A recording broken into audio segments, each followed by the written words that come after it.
The World Cup, a month away from kicking off in Kansas City, the Trump administration is rolling back what some travel groups have called a barrier to fans who want to come watch. Now, people who have bought a ticket to a World Cup match will no longer have to pay up to $15,000 to enter the U.S. The administration put those requirements in place last year. The FIFA World Cup is just a month away with the United States, one of 3 host countries.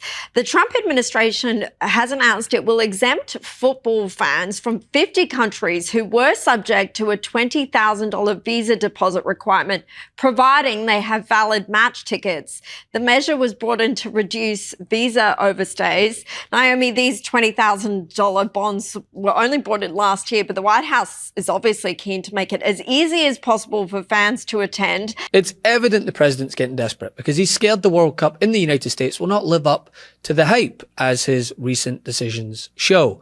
The president appears to be learning a very basic lesson about hosting the World Cup. You cannot just go ahead and insult most of the world, then invite the world, and then charge some of it a $15,000 entry bond, all while boasting that it's bound to be an economic boom. That's right, the Trump administration is now quietly rolling back part of its hardline visa plan for foreign World Cup visitors. And yeah, it's not happening in a vacuum either, which we'll get to. Let's look a little bit wider. You've got a lot of big events this summer, America 250 events, the World Cup coming. I know you recently said in an interview that you had some concerns about the locked up funding for DHS and ICE with these big events coming. How concerned should we be about potential attacks at any of these this summer? Well, we have the FIFA that's going to have 78 Super Bowls in 38 days here in the United States in 11 cities. Seriously, that's what 30 or 78 Super Bowls in 39 days. That's a lot. We have obviously Freedom 250 that DHS employees are working very hard for. We're getting ready for the World Military Games that follow right after that. And then we have the Olympics in 2028. What happened with FIFA and Freedom 2028 is because we were in a shutdown for 76 days and the Democrats were just playing this political game because they want open borders and they don't want to deport criminals that's walking down our streets. They put us in a position where we were just being reactive to threats that were facing us leading up to these games. If you remember, under the Trump administration's visa bond program, visitors from certain countries with high visa overstay rates were to be required to pay bonds of up to $15,000 to enter the United States. But now, according to a recent report from NPR and the Associated Press, the administration is backing off part of that plan. Foreign ticket holders from 5 World Cup qualifying countries will not have to pay the visa bonds if they have purchased FIFA tickets and registered through FIFA's pass expedited visa system. And it's still a lot of hoops to jump through for a country that is allegedly welcoming the world. But the subtext here is obvious, right? The administration is second-guessing their policy at risk of the alternative, which was becoming politically and economically embarrassing. Because if the World Cup were tracking perfectly, if fans were booking hotels in numbers, if airlines were full, if cities were preparing for a guaranteed economic boom, then the administration would have far less incentive to soften anything. But the numbers are telling a different story. Ich bin ein großer Bewunderer Amerikas. Meine Bewunderung nimmt im Augenblick nicht zu. Aber nur, schön zu hören. Ich würde meinen Kindern heute nicht empfehlen, in die USA zu gehen, dort ausgebildet zu werden und dort zu arbeiten.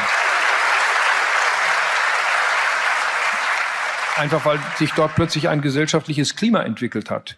Und übrigens die Frage, was gut ausgebildete junge Menschen erreichen können, die ist bis vor Jahr und Tag in Amerika noch ganz anders beantwortet worden als heute. Heute haben die Bestausgebildeten in Amerika große Schwierigkeiten, einen Job zu finden. Axios reported that the US hospitality industry is worried that travel barriers may limit the World Cup's economic benefits.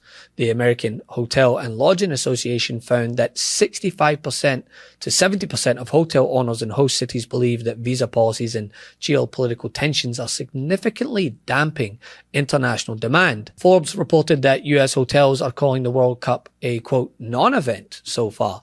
The same Hotel and Lodging Association warned that nearly 80% of hotels across host cities say that bookings are tracking well below the original forecasts.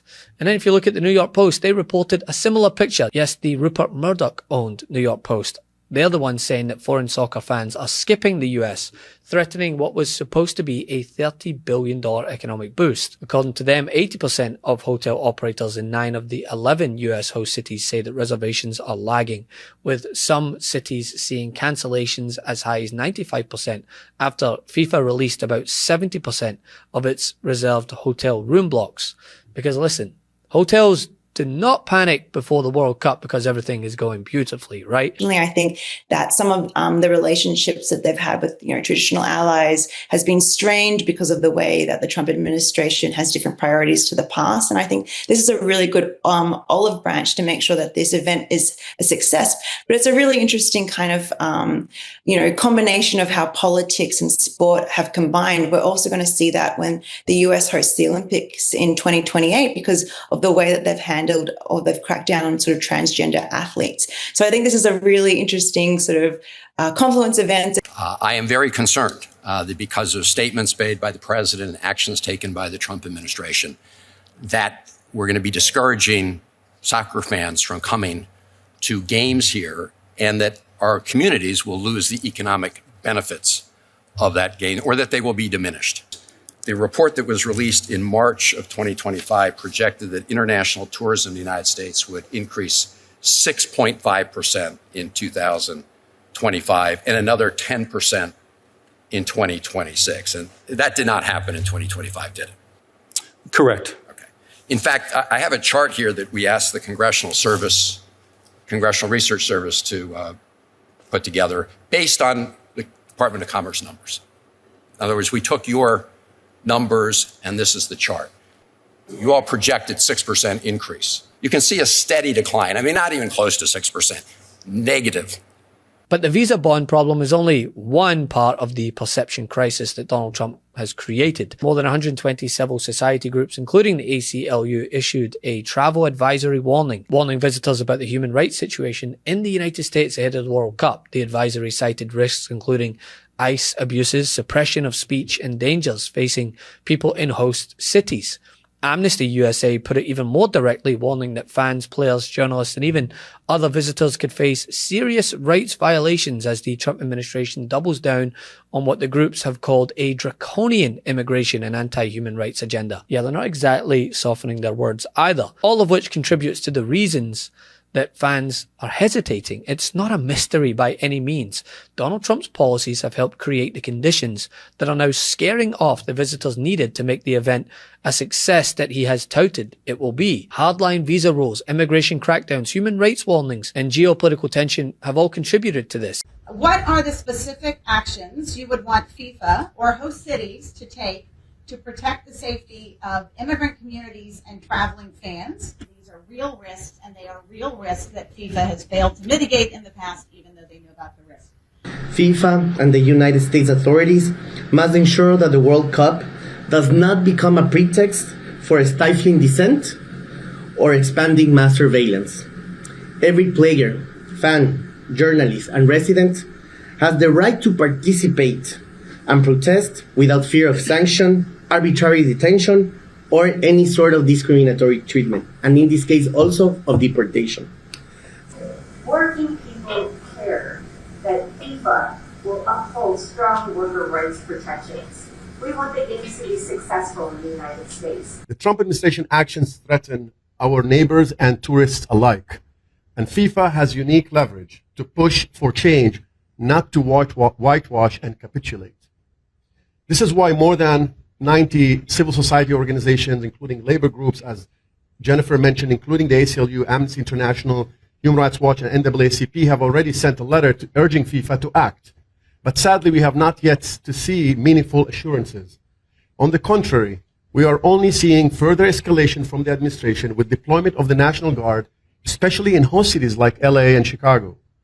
This tournament should be about celebrating unity and our connection to the world. And without action today, FIFA risks becoming a stage for authoritarianism.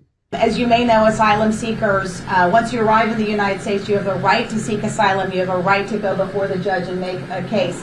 With FIFA coming into North America, the United States in particular, $14 billion plus of revenue, if the funding giant that FIFA is not using that to make sure that the values of embracing communities, making sure that policies and practices are embedded in due process, if those things are not being pushed to the forefront, then it does become very political. And now the administration is trying to loosen a piece of that system for ticket holders because the economic consequences could be becoming impossible to ignore. And that's a contradiction, right? Trump wants the optics of a global welcome while governing through global deterrence. Those two things don't fit together and most certainly don't coincide with hosting the world's beautiful game. Thanks for watching.